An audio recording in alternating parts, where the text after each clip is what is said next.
tous, bienvenue dans votre journal. On regarde les titres de ce 17 décembre.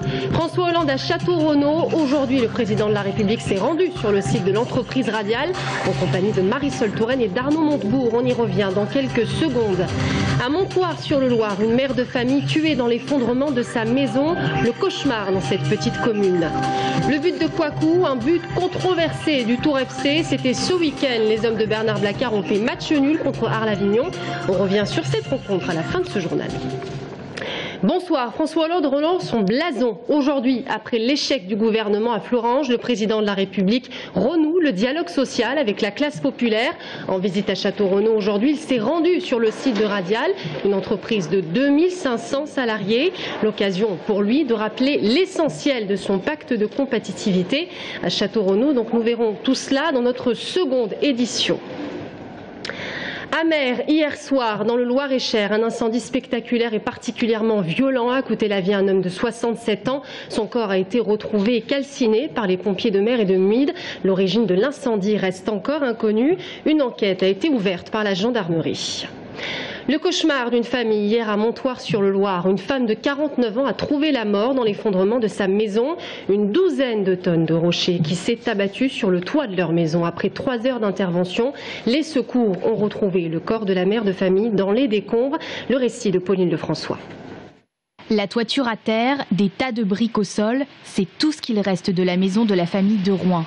Hier en fin de matinée, à Montoire-sur-le-Loir, un bloc de rochers de plusieurs tonnes s'est effondré sur le toit de cette habitation, située à flanc de coteau. À l'intérieur, une femme et son fils de 11 ans.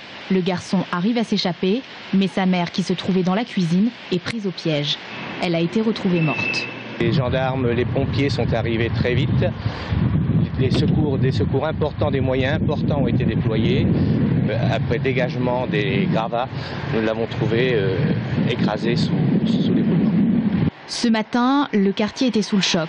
Le couple de Rouen et ses 2 enfants vivaient ici depuis plus de 10 ans. Ce midi, les proches de la famille sont venus récupérer quelques affaires au milieu des décombres. Des amis des enfants, prévenus ce matin au lycée, ont aussi fait le déplacement pour observer les dégâts. Vous savez, nous on est tous choqués et attristés. Dans ma mairie, tout le monde pleure presque. Il faut dire que cette dame était une employée municipale qui travaillait pour faire le ménage en divers endroits. Elle était très connue et c'était quelqu'un que nous estimions. Ce glissement de terrain imprévisible n'est pas rare dans la région. Ce sont les fortes pluies et les variations de température qui pourraient expliquer cet effondrement. Une enquête a été ouverte par la gendarmerie pour connaître les causes exactes de cet accident. La crue de la Vienne menace de submerger la chaussée dans certains secteurs. Vigilance jaune. Conséquence, la route départementale 8 est fermée entre Chinon et l'île Bouchard. Une déviation locale a été mise en place par la RD 21. Les vieux ennemis font de bons amants. En politique, c'est un peu la même chose. L'UDI, l'Union des démocrates et des indépendants, est née à Tours ce week-end. Et autour d'elle, l'appétence pour le pouvoir entre Sophie Oconi et Christophe Boucher. Qui sera à la tête de ce parti de la dernière chance? Objectif, les européennes et les municipales 2014. Florent Carrière était au baptême. Fini les divisions des législatives, l'unité est désormais affichée chez les centristes. Nouveau Centre, Parti radical, Alliance centriste ou encore Convention démocrate de Touraine, l'UDI d'Indre-et-Loire est en formation et affiche déjà ses ambitions, la conquête ou la reconquête du territoire dès les prochaines municipales de 2014. Objectif, être leader en ville mais aussi à la campagne.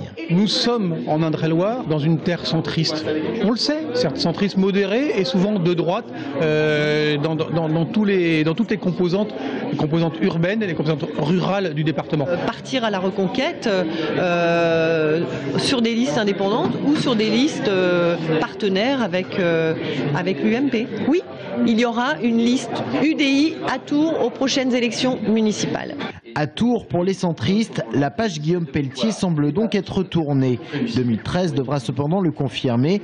À l'UDIste, en tout cas, ce que l'on souhaite, car si la proximité avec l'UMP reste revendiquée, les alliances avec les représentants de la droite forte, elles, sont complètement rejetées. Soit on pèse politiquement et on influencera les partis de droite, soit on ne pèse pas et il y aura une dérive droitière. Assurer l'unité, une obligation pour les centristes s'ils veulent peser dans le débat politique et mettre en avant les valeurs du centre droit, Europe, écologie, libéralisme et social. Avec une UMP en crise, leur stratégie se voit confortée. Encore faut-il ne pas recréer les divisions du passé lorsqu'il s'agira d'élire dans les prochains mois le président local d'un rassemblement pour le moment en cogestion. Est-ce que je serai la tête UDI? Oui, non.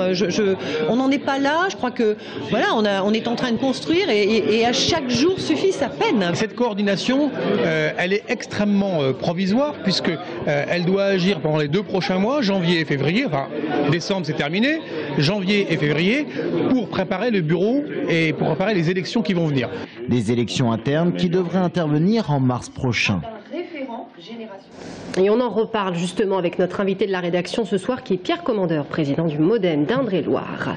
Le conseil municipal ce mercredi soir est très attendu, particulièrement par les commerçants de Tours-Nord. Le maire devrait annoncer la circulation sur le pont Wilson à sens unique. Une pétition a d'ailleurs été lancée par les commerçants de l'UQAT. L'occasion pour nous ce soir de vous emmener dans les coulisses du centre de maintenance. Visite guidée avec Agnès Michaud.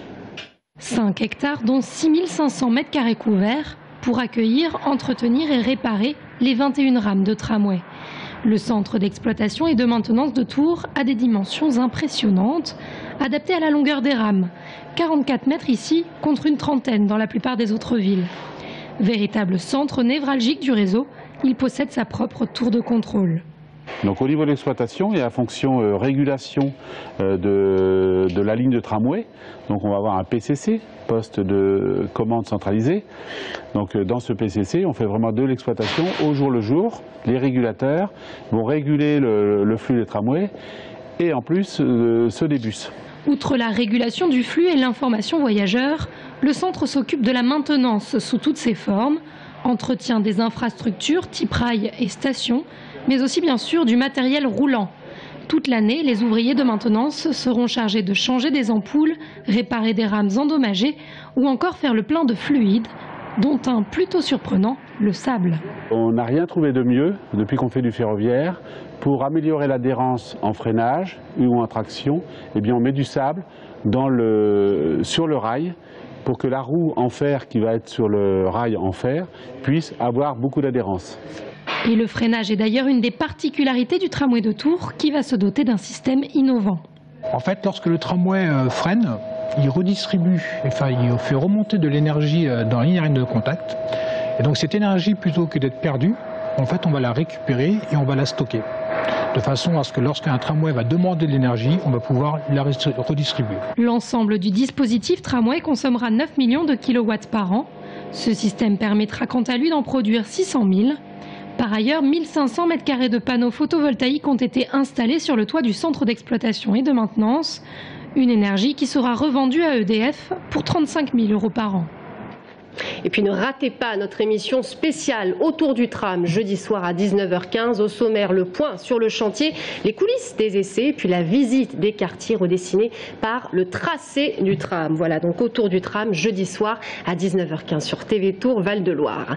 On passe à l'actualité sportive avec un but qui fait polémique entre le Tour FC, Arles-Avignon. Le match aura été sanguin pour cette 18e journée de Ligue 2. Le score 2-2. Le Tour FC menait 2-1 juste avant d'égaliser par le dernier but de Kouakou. Un but controversé qui a finalement été accepté par l'arbitre. L'arbitre qui doit prendre la responsabilité de sa décision selon Bernard Blacard. On l'écoute. C'est à l'arbitre de prendre ses décisions. Hein. Je veux dire, si l'arbitre siffle pas, le ballon est en jeu, le gardien laisse le ballon, il marque. Je veux dire, bon, voilà, c'est peut-être pas un modèle de fair play, mais à ce moment-là, on va critiquer à chaque fois qu'un arbitre se trompe sur un corner, sur un penalty, sur un coup franc. Il n'y a pas penalty, on va rendre la balle gentiment à l'adversaire. Le Tour FC qui est donc 11e au classement avec 22 points. Le dernier match, ce sera donc contre Angers vendredi soir au stade de la Vallée du Cher. En basket, la Diablois s'est imposée samedi soir au Palais des Sports face aux Alsaciens de Souffel-Weiersheim. Les hommes du Gaucancé ont gagné 79 à 78 et comptent désormais 24 points. 5e à égalité de points avec Souffel-Weiersheim, Vichy et Quimper. À l'issue de cette 14e journée, le prochain match, c'est le 5 5 janvier à Quimper. Et on termine ce journal avec la danse Clip TV. C'est sans aucun doute la nouvelle danse en vogue. Les adolescentes en sont dingues. Ces images, elles ont été tournées hier après-midi à la discothèque Mademoiselle H. Une cinquantaine de jeunes filles, accompagnées parfois de leur maman. Et là, dans Clip TV, eh bien, ce sont les chorégraphies que vous retrouvez généralement sur les plateaux télé, des télécrochets notamment. Elle a été inventée par une tourangelle, Julie Jagon. On l'écoute. C'est un style de danse que j'ai inventé, donc un mélange entre le jazz, le hip-hop, avec toutes les influences actuelles et avec ma personnalité. Donc c'est un style qui est méga actuel, qui bouge beaucoup, et pour ceux qui ne connaissent pas du tout, c'est du style ce qui passe à la télévision, derrière les chanteurs, Star Academy, ce style-là. C'est très compliqué parce que ça va très vite, c'est beaucoup de mouvements dans un minimum de temps. En 8 ans, on va faire une multitude de mouvements, donc il faut une bonne mémoire, beaucoup de styles, vraiment se lâcher, de s'extérioriser, donc c'est compliqué parce qu'il faut penser la tête, les pieds, le style, les comptes. Donc voilà, il faut une certaine maîtrise. Voilà, c'est ainsi que se termine notre journal. Merci à tous de nous avoir suivis. Dans un instant, Pierre Commandeur, président du Modène d'Indre-et-Loire, nous rejoint sur ce plateau. À tout de suite.